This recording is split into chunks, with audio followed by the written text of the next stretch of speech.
사도행전 20장 7절에서 12절의 말씀 한 목소리로 읽습니다. 시작.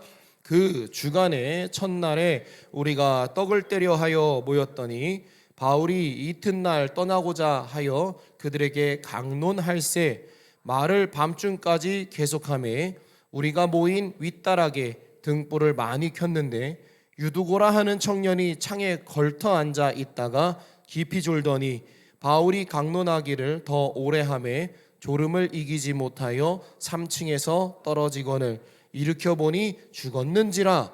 바울이 내려가서 그 위에 엎드려 그 몸을 안고 말하되 떠들지 말라 생명이 그에게 있다 하고 올라가 떡을 떼어 먹고 오랫동안 곧 날이 새기까지 이야기하고 떠나니라. 사람들이 살아난 청년을 데리고 가서 적지 않게 위로를 받았더라. 아멘. 옆에 분들과 인사 나눕시다. 샬롬. 네, 오늘은 드로아에서 보여주신 깨어있음이라는 주제를 갖고 말씀을 나누려고 합니다. 2월 마지막 예배가 왔습니다. 벌써 2월 달까지 오늘이면 또 끝이 나고 3월 달이면 이제 새 학기가 이제 시작되는 3월인데 저도 3월 달은 조금 떨리는 달이고 저희 아이들도 좀 떨리는 달이지 않을까, 우리 모두가 좀 떨리는 달이지 않을까. 그래서 초등학생 아이들은 이제 중학교 가고 또 초등학교 새학년 갈 거고 또 우리 학업에 하고 있는 사람들은 또 새학기가 시작될 거고, 저도 이제 3월부터 화요일날, 저는 화요일날 학교를 가게 됐어요. 화요일날 아침 9시 반부터 저녁 7시까지 수업이 하루 종일 있습니다. 그래서 박사과정이다 보니까는 다들 이제 직장들 다니고 그러니까 아침부터 저녁까지 강의를 해요. 어쨌든 3월부터 이제 바쁜 시간들이 이제 시간이 흘러가면 또 우리가 이제 정신없이 내 거 하다 보면 하나님 거 소홀할 수도 있는 상황이 분명히 올 텐데, 우리가 그러려면 우리가 건강도 유의해야 되고 우리 상황 속에서도 게으르지 않게 해야 되고 그런 것들이 참으로 많이 우리에게 필요한 것 같습니다.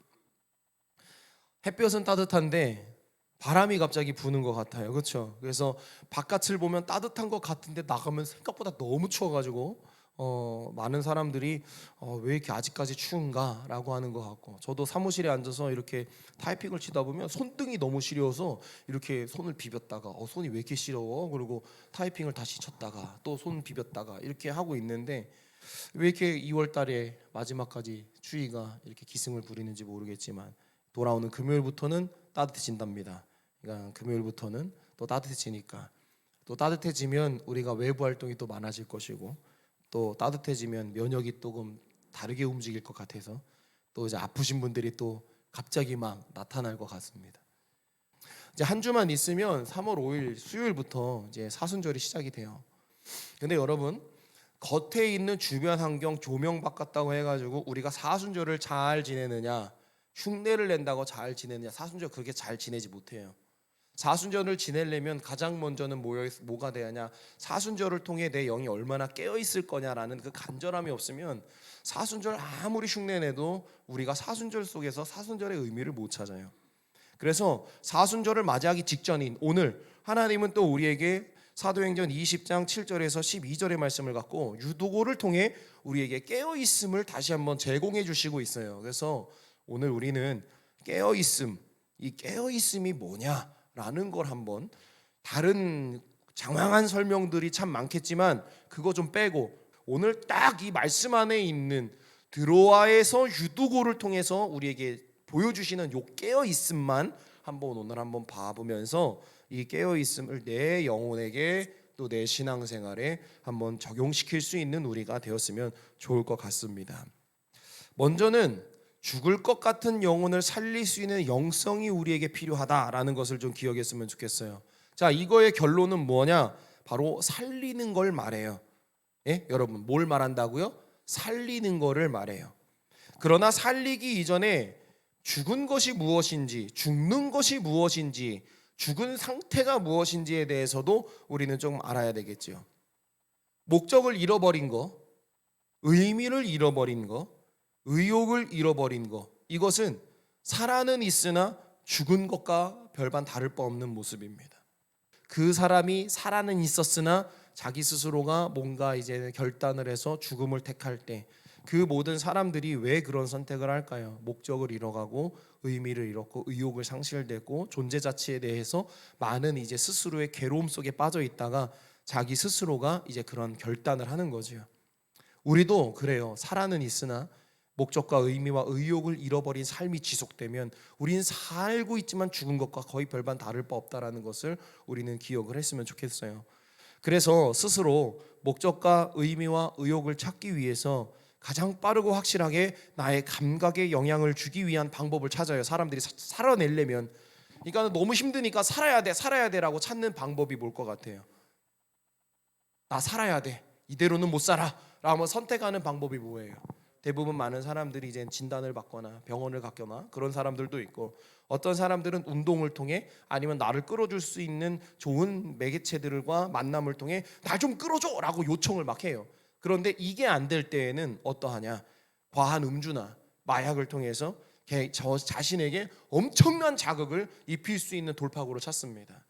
그런데 그러한 상태로 빠져들 때에는 스스로 자신의 감정을 제어하지 못하는 지경에 이르게 되고 결국에는 깊은 수렁으로 들어가면서 스스로가 더 죽음의 길로 갈 수밖에 없는 상황에 놓여지게 된다라는 것을 우리는 많은 자료를 통해서 습득을 하고 보고 있습니다. 이것이 마음이 죽어가는 과정이고 주변인들에게는 죽음보다 더 가혹한 상황을 만들어주는 상황이 됩니다. 죽은 것은 꼭 육신이 죽는 것만이 죽음이 아니다라는 것을 그들을 통하여 깨닫게 됩니다. 살아 있어도 죽은 것 같은 자, 이 시대에 너무나 많다라는 사실 우리는 기억해야 합니다. 그게 내 바로 옆에 있는 사람일 수도 있기 때문에 우리는 영이 깨어 있어야 한다라는 얘기를 바로 이럴 때 하는 겁니다. 영이 깨어 있어야 한다.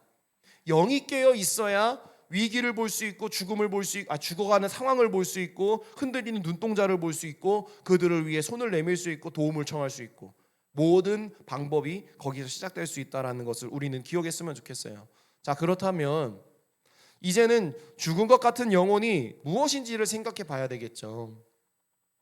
죽은 것 같은 영혼은 오늘의 본문의 말씀을 인용을 하면 졸고 있는 자와 졸은 자, 그리고 올바르게 앉지 않은 자의 자세 및 태도를 우리는 볼 수가 있어요. 유두고가 졸다가 꿈뻑꿈뻑 졸다가 졸아서 떨어져 가지고 죽었잖아요.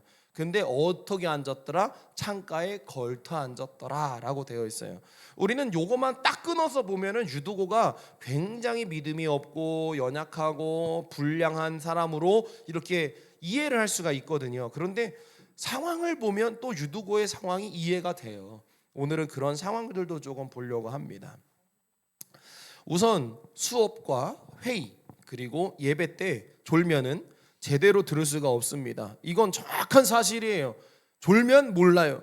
그래서 아까 뭔 얘기했어? 이거 좋은 거야. 이게 반복적일 땐 진단이 필요해. 근데 이 진단을 어떻게 내릴 것이냐? 우리는 이거를 상황을 다 이해하고 진단을 내려야지 그냥 일방적으로 딱 그냥 이렇게 하면 돼 이렇게 말할 수는 또 없어요. 왜냐하면 상황이 다 있으니까요. 그래서 우리는 여러 가지의 상황을 인지하고 이해해서 진단이 필요하고 그리고 회복하려고 노력을 해야 하는 스스로의 자발적인 노력도 필요해요. 이것이 우리가 지금 우스갯소리인 것처럼 일상적인 삶에서 얘기를 했지만 우리는 이것이 신앙적인 부분과 연결이 되기 때문에 더욱더 면밀하게 살피고 회복을 해야 하는 그런 상황이다라는 걸 우리는 이해를 하고 있어야 돼요. 나를 향한 이야기일 수도 있다. 그래서 우리는 그런 부분을 간절하게 잘 받아들이고 그리고 또 이 부분이 걸리는 부분이 있다면 우린 이걸 기도하는 가운데서 새 힘을 얻지 않으면 이게 잘 안 고쳐져요. 기도하면서 고쳐야 돼요. 그렇죠? 기도하면서 봐야 할 줄로 믿습니다. 자, 그렇다면 이제 예배 현장 속에 이거 지금 말씀을 보니까 말씀 강론이라고 7절에 표현을 하고 있는데 어쨌든 사도 바울이 말씀을 전하고 있는 그 예배 현장이라고 보면 될 것 같아요. 그 예배 현장과 유두고의 상황을 한번 알아보자라는 거죠. 초대교회 전도자들의 말씀을 전파하는 회당에서 점차 그리스도인의 가정으로 그 장소가 옮겨지는 현상을 우리가 말씀을 통해 보게 돼요. 사도 바울이 각 처소를 돌아다니면서 복음을 전하다 보니까 사도 바울이 어디가 없었던 곳을 갔죠? 회당이 없었던 곳도 갔었잖아요. 그때 거기서 그들이 물가 있는 곳에서 예배를 드렸었다라는 것을 우리가 나눴죠. 자, 그러한 모습을 통해서 이제는 무언가 회당이 정해지지 않았어도 이제 그리스도의 복음을 전하는 자들, 그래서 그들이 오늘 모여서 뭘 했냐면 떡을 떼려 하여 모였더니라는 표현을 한다. 이제 성찬식을 하면서 예배를 드릴 수 있는 각자의 처소들이 조금씩 생겨나고 있었다라는 그런 변형된 모습들을 우리는 이 말씀을 통해서 우리가 이렇게 유추해낼 수가 있는데요. 자, 이렇게 그리스도의 가정으로 장소가 옮겨져 가고 있고, 그곳이 이제 마치 유대인이 모여서 예배하는 회당과 같은 장소의 역할도 하게 되어가고 있었어요. 그런데 본절에서 자신의 집을 집회 장소로 제공하는 이 사람, 당시에 굉장히 부유한 사람이에요. 재력가예요. 그런데 이 집의 높이가 몇 층이다? 3층 높이에 있는 집이더라. 그러면 여러분, 이 사람의 집은 허름한 집이 아니라 뭔가 좀 많은 사람들이 집을 방문해서 다 이렇게 앉아도 앉을 수 있는 좀 큰 집이라고 우리는 상상을 할 수가 있겠죠. 자, 이는 그 집이 드로아의 많은 성도들을 어느 정도 많은 성도들의 수를 수용할 수 있을 만큼의 넓었는데, 자, 여기서 이제 많은 사람들이 모여요. 그때 전기가 있어요, 없어요? 전기가 없어요. 전기가 없어가지고 성도들이 이제 강론을 하는 사도 바울의 얼굴을 보려니까 등을 갖고 와서 서로 각자 불을 켜서 들고 있어야 되는, 전기가 없으니까. 그래서 이제 여러 가지의 자기들의 등불을 갖고 와서 방을 밝혀요. 그렇게 하면서 이제 사도 바울의 얼굴을 보기를 시작하는 거죠. 등불은 지금과는 좀 다르지요. 지금은 LED 랜턴도 있고 뭐 이렇게 있어서 전기를 꼽아 빡 하면은 엄청나게 밝은 랜턴들이 있지만, 이건 호롱불 개념이면 얼마나 그을음이 많겠어요. 얼마나 매캐야겠어요. 자, 그을음과 연기가 발생해요. 공기가 탁해요, 안 탁해요? 공기 탁하겠죠. 자, 공기가 탁하기 때문에 충분히 이제 공기가 원활하게 흐르지 않으면 어떻게 됩니까? 정신이 혼미하잖아요. 그래서 지하철 같은 데 오래 타면은 머리가 막 아프고, 고속버스 같은 데 타면은 막 답답증 오고 막 그러잖아요. 자, 그런데 이렇게 공기가 탁한 열악한 환경이 되었다라는 것을 이해를 하셨으면 좋겠어요. 게다가 유두고라는 청년이 윗다락 창에 앉을 정도다. 그럼 사람이 많았다 적었다? 많았다. 그러니까 엉덩이 비비고 앉을 자리가 없으니까 젊으니까 아예 난 창틀에 앉으려고 엉덩이 이렇게 올려가지고 앉아가지고 이제 사도 바울 보면서 말씀 듣는 거예요. 얼마나 기특하고 얼마나 아름답고 얼마나 간절해 보여요. 자, 이렇게 예배를 드립니다. 그런데 아무리 젊은 청년이어도, 아무리 건강한 사람이어도 공기가 탁해요. 불편한 자세로 앉아 있어요. 그러면 예배를 드리다가 피곤하고 피곤이 순간적으로 뭐라면 뭐가 와요? 졸음이 오죠. 그러면 어떻게 돼? 꾸벅꾸벅 졸 수가 있죠. 산소가 부족하니까. 결국에는 쿵 하고 떨어질 수도 있는 거예요. 과학적으로 충분히 납득될 만한 상황이긴 하죠. 우리 본당 공기 탁합니까? 괜찮죠? 그죠? 탁하지 않죠? 그러면 어떻게 돼요? 우리 공기가 안 탁하니까 과학적으로 졸려요, 안 졸려요? 과학적으로 안 졸려. 공기가 안 탁하니까 상쾌하잖아요. 혹시 모르면 앞에와 뒤에 창문을 더 열어놓으면 더 상쾌하게 돌겠지요. 따라해 보겠습니다. 예배 때 조는 건 환경 문제 아니다. 자, 이렇게 유두고가 졸 수 있는 상황이었었는데, 신약 성경 본절 외에 소개되지 않은 이름, 딱 요 본문에서만 이름이 소개가 돼요. 유두고라는 이름이. 그게 유티코스, 이게 이제 복되다, 또 다행하다라는 뜻이에요. 근데 이 뜻을 누구에게 주로 많이 써줬냐면요, 주로 노예한테 썼어요. 그러니까 유두고는 어떤 상태다? 노예다. 그리고 하층민이다라고 볼 수 있는 거예요. 그러니까는 이 유두고의 신분을 유추해내면서 이 사도 바울이 모여 있는 예배 현장에는 신분이 낮은 자들도 모였더라. 근데 집을 내어준 사람은 누구더라? 재력가더라. 다시 여기서 볼 수 있는 상황은, 요때 말씀을 듣고자 하는 사람들은 높은 사람이나 낮은 사람이나 심지어 노예까지도 말씀을 들으러 그 집을 들어올 수 있는 공간이 있었었구나 라는 상황을 알 수가 있겠죠. 그러니까 말씀을 통해 모두가 하나됨을 표현할 수 있는 곳이었었어요. 이해되십니까? 그 교회가 그런 곳으로 되고 있었다. 그러니까 말씀을 들을 때 차별이 없었다라는 것을 이야기해 주고 있어요. 그래서 어찌 보면은 부유한 사람들은 주로 육체적 노동을 하지 않으니까 덜 힘들 거 아니겠어요? 근데 이 유두고는 어때요? 아침부터 저녁까지 그냥 땀 뻘뻘 흘리면서 일할 거 아니야. 그러면 유두고는 피곤해요, 안 피곤해요? 피곤하지. 피곤한 상태에 공기도 산소도 부족한 곳에 탁한 곳에 와서 자리도 없어가지고 걸터 앉았으니 이거 얼마나 피곤해. 그러니까 유두고가 조는 상황은 이해가 돼야 안 돼요. 그런 유두고를 보면서 나는 아이고 저는 막 기특하다.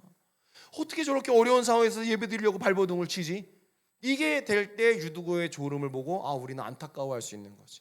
그래서 유두고에게 조금 우리 교회 권사님들이라면 아이고 유두고야 힘들었지 힘내 그러면서 아이스크림도 사주고 사탕도 사주고 커피도 사주고 여러 가지 사주면서 힘내 유두고야 이렇게 권면할 수 있는 거 아니겠어요? 이런 교회가 우리 교회가 되기를 소망을 합니다. 네. 자 어쨌든 이렇게 유두고는 피곤한 상태에서 예배를 드리러 온 거예요. 그러니까 유두고가 그냥 턱꼭 이렇게 좋은 게 아니라고. 그러니까 우리가 졸 때 스스로 점검을 해봐요. 나의 육체가 이렇게 힘들었는가? 우리의 예배의 공기가 이렇게 탁했는가? 먼저 육체적인 걸 점검을 해봐요. 그리고 나서 그것도 아니고 이것도 아닌데 내가 졸고 있다면 뭐라고 생각해야 돼요? 우리는 의심의 여지 없이 나의 영의 문제이구나 라고 우리는 생각을 해봐야 돼요. 그런데 강한 성령의 역사가 오면 안 자고 와도 예배 때 안 졸아. 죽도록 피곤해도 하나님이 그 시간 깨워놔. 이게 성령의 역사예요 또. 그래서 우리는 항상 깨어있는 상태에서 여러 가지의 각도로 볼 수 있는 힘이 우리에게 필요해요. 자, 누가가 이 말씀을 기록했잖아요. 근데 누가는요 졸고 있는 유두고를 절대로 비난하지 않았어요. 오늘 이 7절에서 12절의 말씀 보면서 유두고를 비난하는 말씀이 보여요? 비난하는 말씀이 안 보여요. 다시 말해 누가는 유두고의 졸음을 보고 비난하지 않았다. 우리는 졸면 으이그 이거 많이 하잖아. 당장은 못해도 집에 가가지고 이러면서 얘기한단 말이야. 그렇죠? 그런데 졸음이 쏟아지는 열악한 환경에서 드로아 사람들은 자리를 안 떠났어요. 그리고 바울의 말씀에 귀를 기울였어요. 얼마나 귀를 기울였겠어요. 자신들의 신분을 넘어서 재력가는 재력가대로, 그리고 하층민과 노예는 그들 스스로 자신들이 할 수 있는 모든 방법으로 한마음이 되어서 말씀을 듣고자 했던 그 모습을 누가는 기록을 하고 있어요. 지금 우리는 이러한 모습을 많이 잃어가고 있지 않을까요? 우리 교회도 다시 이런 모습을 회복해야 합니다. 그래서 교회가 사회를 위해 십자가의 사랑으로 움직여야 하는 시대가 왔다라는 거예요. 그런데 많은 교회를 봐봐요. 또 우리 교회를 봐봐요. 사회적으로 뭔가 교회가 그리스도인이 예수를 믿는 우리가 이렇게 삽니다. 이렇게 살아야 하고 어려운 곳에 손을 내비치는 것이 많이 사라졌어요. 예전에는 못 먹고 못 배운 친구들이 어디로 다 몰려와요? 교회로 다 몰려왔어요. 빵 주고 뭐 주고 심지어는 가르쳤어요. 심지어는 그들을 일꾼 만들었어요. 그래서 개천에서 용나는 친구들이 두루두루 나타났어요. 그래서 그들이 교회의 일꾼이 되고 가정을 꾸리는 일들이 정말 교회에서 많이 나타났어요. 그런데 요즘은 교회에서 젊은이들이 자라나는 거, 뭔가를 교회에서 뭔가 키워내는 거가 어려운 시대가 됐어요. 왜? 어디서 더 많이 배우니까? 저 바깥에서 더 많이 배울 수 있는 시대니까. 그러면 이 교회가 해야 할 건 뭘까? 교회가 교육을 가르치는 게 먼저일까요? 뭘 해야 될까요? 교회는 영혼을 가르쳐야 되고 영을 가르쳐야 되고 올바른 삶을 가르칠 수 있는, 가장 이 시대가 아직 좀 하지 못하는, 스스로 뭔가 하려고 하지 않는 부분들을 찾아가야 하는 것이 교회예요. 근데 교회가 뭘 할 수 있겠어요? 그걸 찾아가다 보니까 뭘 할 수 있을까? 많은 고민이 되죠. 그래서 이게 숙제예요. 교회가 이제 살아남으려면 숙제예요. AI가 설교문을 써주는 시대입니다. 그 AI들은 사람들의 상황은 이해할 수 있겠지만 그 사람의 마음까지는 다 이해하지 못하지 않을까요? 영의 세계만큼은 다 이해하지 못하지 않을까요? 그러면 우리가 이 시대에 살아남을 수 있는 방법은 뭐야? 영적인 것밖에 없다라는 거예요. 그래서 우리는 영적인 걸 하려면 뭘 해야 돼요? 따라해 보겠습니다. 깨어 있어야 된다. 누가는 유두고의 졸음을 이해했고 그들의 치열한 삶을 보았고, 우리도 그러한 누가의 시선처럼 우리도 그러한 시선이 조금 장착되어져 있어야 합니다. 우리의 삶 가운데. 그런데 우리는 이걸 얘기하려고 했던 게 아니라 더 중요한 건 뭐냐? 이해가 되고 상황이 보여지고 그래 그럴 수 있지 라고 했지만 더 중요한 거 졸음에 대한 경계는 절대 늦춰서는 안 된다. 이 경계를 늦춰서는 안 된다. 이해가 돼. 영욱이가 오늘 밤새고 와서 일해서 잠깐 조는 거 이해돼. 목사님의 입장으로 너무 이해돼. 와서 한자만 예배 드리는 게 얼마나 귀해. 지연쌤이 그냥 막 논문 같은 거 보다가 막 지쳐가지고 논문 끌어안고 자다가 그냥 세수도 못하고 왔다고 치자. 얼마나 이뻐. 세상에 민낯으로 누가 바깥을 돌아다니고 있어. 근데 오늘 생얼로 교회로 왔단 말이야. 얼마나 이거는 자기에게 일생일대 결단하라고 온 거 아니에요. 그죠? 일생일대 결단하고 온 거예요. 아가씨가 생얼을 드러낸다는 게 일생일대의 선택을 하고 온 거지. 예배를 위해. 얼마나 이뻐. 우리는 거기까지만 봐서는 안 된다는 거예요. 그 뒤에 있는 경계를 하자라는 얘기죠. 졸게된 육의 환경, 영적 환경 구별해야 합니다. 유두고는 육의 환경으로 인해서 졸게 되었다고 보고 있습니다. 그렇게 바라본 이유는 피곤한 몸을 이끌고 굳이 말씀의 현장을 찾은 그 결단을 보고 우리는 유추할 수 있습니다. 한편으로는 사람이 많이 모이니까 유두고가 뭔가 얻으려고 온 거 아니야? 배가 고프니까 노예니까 뭔가 얻을 수 있고 간식 먹고 싶어서 온 거 아니야? 이런 생각으로 걔가 오는 거를 그렇게 폄하할 수도 있어요.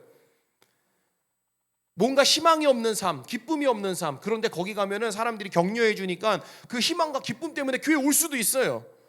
그런데 우리가 그것만 그렇게 바라보기에는 조금 그 상황이 억지스럽다고 생각되지 않습니까?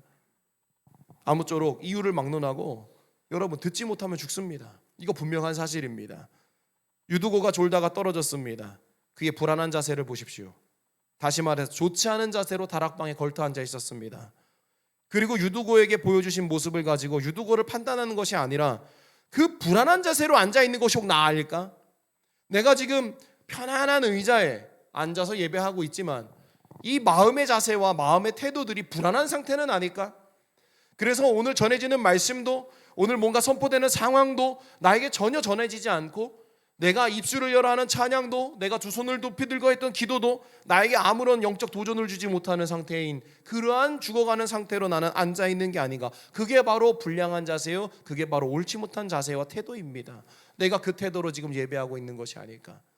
유두고는 드리고자 하는 간절함이라도 있었지. 근데 나는 드리고자 하는 간절함도 없이 율법적으로 체면 때문에 형식 지키려고 이 자리에 앉아가지고 내가 무언가를 하려고 하고 있었던 나의 모습, 과연 이게 하나님이 보실 때는 살아있는 모습일까? 우리는 이 부분에 대한 생각이 우리에게 필요하다라는 거죠. 유두고의 그 모든 연약한 모습들이라고 했었던 그 모든 상황들을 나에게 한번 대입시켜 보세요. 지금 나의 영은 지쳐 있는가? 피곤해 있는가? 지금 나의 영은 올바른 자세를 하고 있는가? 예배를 임하며 신앙생활을 행하면서 나아가는 나의 태도는 바른 자세인가? 한번 우리는 생각해 봐야죠. 깨어있음은, 여러분, 깨어있는 거는 자신을 되돌아볼 수 있는 힘을 줘요. 영이 깨어있으면 자신을 되돌아볼 수 있는 힘을 줘요. 영이 깨어있으면 주어진 모든 상황에서 한쪽만 보지 않아요. 이 한쪽만 본다는 걸 또 오해하실 수 있을 것 같은데, 한쪽만 본다는 게 뭐냐면, 여러분, 성령은 다양한 색깔을 갖고 있어요. 무지개는 몇 가지 색깔 갖고 있어요? 7개 색깔 갖고 있죠? 자, 무지개도 7개의 색깔을 갖고 있어요. 성령도 여러 가지 색깔이 있어요. 성령이 하나지만 색깔은 다양해요. 그래서 그 성령이 어디에다가 어떻게 보여주시는 거에 따라 다 달라. 그렇기 때문에 성령의 역사가 여기서 나타났다고 해서 이것만이 진리가 아니고, 성령의 역사가 여기서 나타났다 저것만 진리가 아니라 이것도 진리고 저것도 진리고 모두가 다 성령이 함께 하신 일들이라 모두가 다 공통된 거고 누가 더 높고 낮음도 없어요. 근데 이 시대 속에서는 성령의 역사를 화려하게 나타난 이거는 높다고 칭하고, 잔잔하고 조용하게 나타나는 성령의 역사는 값어치를 못 받아요. 그런데요, 어려운 위기가 오고요, 내면의 문제가 오잖아요. 그러면 뭐가 더 빛나는 것 같아요? 여러분, 화려한 변화보다 조용한 듯 있는 듯 없는 듯 내면을 다스리고 있었던 얘가 더 복돼요. 그럼 누가 더 큰 거예요? 이게 더 큰 걸 수도 있잖아요. 이게 더 귀할 수도 있는 거예요. 그런데 이것만이 귀하다라고 또 말하기가 어려워요. 왜? 여기서는 이적도 나타나고 있으니까. 그러니까 뭐라고 해야 돼요? 두 개가 다 하나님이 하시는 성령의 역사의 놀라운 은혜다. 그러니 우리 교회에도 한쪽의 역사만 쫓아가는 게 아니라 두루두루 나타나야 되는 거고, 다시 말해 뒤집어 본다면 성령이 임하는 곳에는 다양한 색깔이 나타난다. 근데 왜 성령이 나타나는 곳에 왜 자꾸만 우리는 이쪽 색깔만, 우린 이쪽 색이야라는 색만 딱 하고 우리에게는 이런 거, 왜 우리만 특별해? 성령이 임하는 곳은 특별하더라. 그런데 성령이 여러분들의 중심 속에 임하면 여러분들 특별한 거예요. 교회 이름을 바꾸고 싶어 그래서 특별한 교회라고. 특별한 교회, 뭐가 특별하지? 막 궁금해가지고 엄청 특별한 교회 이렇게 바꾸고 싶더라고요. 교회 이름을 갑자기 이거 말씀을 하셔서 하나님 저에게 은혜를 주시고 지혜를 주시죠. 품어주는 교회도 하나님이 은혜 딱 주셔서 내가 한 교회인데, 교회 이름인데 하나님 좀 은혜를 더 주셔가지고 특별한 교회, 특별하게 품어주는 교회라고 해야 되나 할 정도로 막 생각이 그렇게 났어요. 왜냐, 여러분 특별한 건 성령이 임한 게 특별한 거지. 그러니까 성령이 임하면 깨어 있을 수밖에 없는 거지. 그렇죠? 성령이 임하면 상황이 깨어져 나는 거고, 병에서 깨어나는 거고, 마음의 문제에서 깨어나는 거고, 어려움에서 깨어나는 거 아니겠어요? 유도고가 깨어났잖아요. 얘는 어디서 깨어나요? 죽음에서 깨어나. 다 죽었대. 쿵. 그것도 집 안으로 떨어진 게 아니라 바깥으로 떨어졌어. 3층에서 떨어지면 여러분 죽어요, 살아요? 죽어요. 3층에서 뛴다 하고 이렇게 뛰어도 무릎 다 나가죠. 그렇죠? 근데 뒤로 떨어져서, 졸다가 떨어졌으니 뒤로 떨어졌을 거 아니에요. 상상을 해봐요. 그렇죠? 고양이가 아닌 이상. 그러면 여러분 머리가 깨져서 죽겠죠. 근데 죽었다고 생각했는데 안 죽었어. 여러분 그걸 보고 우리는 눈에 보이는 이적을 보고 와 살아났대 또 여기에만 집중하는 게 아니라 우린 여기서 봐야 할 거, 우리의 영이 그렇게 죽어가는 아골골짜기로 쭉 빠져들어도 성령이 임하면, 내가 우울하고 괴롭고 정말로 죽을 것만 같아서 정말 바닥으로 깊숙이 들어가도 성령이 내 중심 속에 임하면 내가 깨어날 수 있다라는 거예요. 이거는 경험해 본 사람은 아멘이야. 내 경험하지 못하면 으잉 될 수 있지만 여러분 모두가 아멘일 줄로 믿습니다. 내가 깨어있지 못하니까 여러분 자꾸 감사가 안 되는 거고, 내가 깨어있지 못하니까 기쁨이 없고 위로가 없고 판단과 부정적인 시각만이 계속 생각이 나는 거거든요. 우리는 오늘도 우리에게 깨어있음의 은혜를 준비하시고 말씀하시는 주님의 음성을 여러분들의 가슴에 담아서 삶에서 적용하시기를 주의 이름으로 간절히 소망을 합니다. 여러분 드로아에서 이 유두고가 떨어짐으로 인해 그에게 죽음이 있었지만 성령이 그에게 와서 니네가 보는 그 죽음이 아닌 분명히 살아있다라는 그 살아있음을 보여주시고, 마지막 말씀에 올라가 떡을 떼고 오랫동안 곧 날이 새기까지 이야기하고 떠나니라 사람들이 살아난 청년을 데리고 가서 적지 않게 위로를 받았더라. 불신에 있는 자들에게 이 성령의 말씀으로 인해 깨어 있어서 성이 살아나는 걸 통해 우리가 그러한 영향력도 끼칠 수 있는 믿음의 백성이 되기를 바라요. 그러니까 생각하는 틀, 생각하는 이 폭, 하나님이 주시는 은혜에서 넓힐 수 있는 우리가 되기를, 그래야 깨어있음의 세계를 이해할 수 있는 우리, 그래야 우리 품어주는 교회 성도님들의 신앙이 고퀄리티가 될 수 있는, 그래서 우리가 작지만 연약하지만 이 사람들이 살아가는 신앙은 진짜 귀하다, 화려하지 않은 듯하지만 명품이다 라고 얘기할 수 있는 그러한 신앙의 길로 나아가실 수 있기를 간절히 소망합니다. 이것이 우리 대한민국에도 나타나기를 원합니다. 이것이 전 세계에 나타나기를 원합니다. 주님, 모든 영혼들이 깨어있게 하여 주시옵소서. 이러한 깨어있음이 모든 자들에게 선포되기를, 또 받아들여지기를 주의 이름으로 간절히 소망합니다. 이 시간 함께 이 땅의 동가서 남가부 함께 간절히 고백하며 결단하도록 하겠습니다.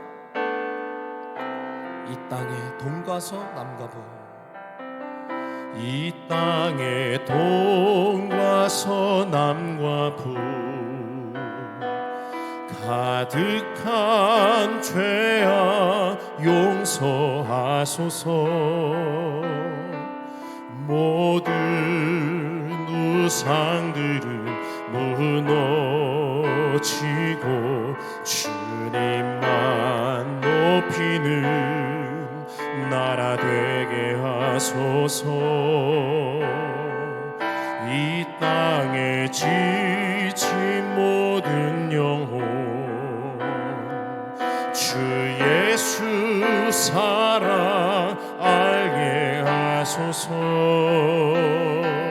저들의 아픔과 눈물 씻는 주님의 보혈 이 땅 치유하소서. 성령의 새바람 이 땅에 불어오소서. 주의 영 그 생기로 우리를 다시 살리소.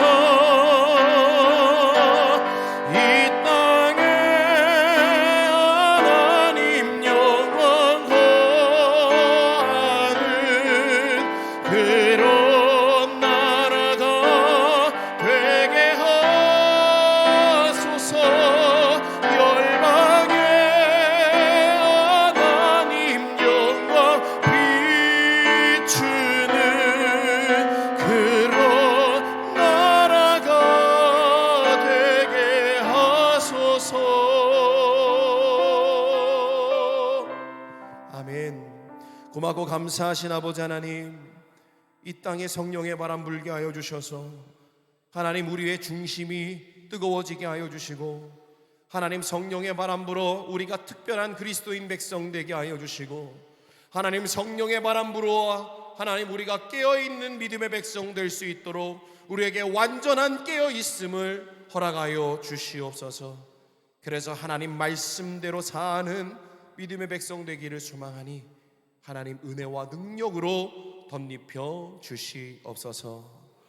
이제는 우리 구주 예수 그리스도의 은혜와 아버지 하나님의 무한하신 사랑하심과 성령님의 감화감동 역사 내주 교통하심이 우리의 영이 깨어있기 위하여 주님의 전을 간절히 찾고 엎드려 기도하며 나아가는 우리 사랑하는 성도들과 그들의 가정과 교회 위에 이제로부터 영원토록 함께 하옵시기를 간절히 축원하옵나이다. 아멘.